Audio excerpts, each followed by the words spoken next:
శ్రీమద్భగవద్గీత. ఓం శ్రీకృష్ణ పరమాత్మనే నమః.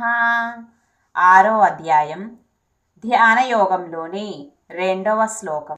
శ్రీ భగవాన్ ఉవాచ యం సన్యాసమితి ప్రాహుః యోగం తం విద్ధి పాండవ నహ్యసన్యస్త సంకల్పో యోగి భవతి కచ్చన.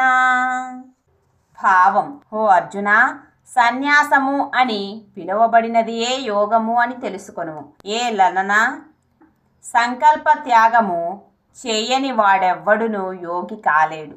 సన్యాసము అని అందరూ అనుకునేది యోగము కంటే వేరైనది కాదు.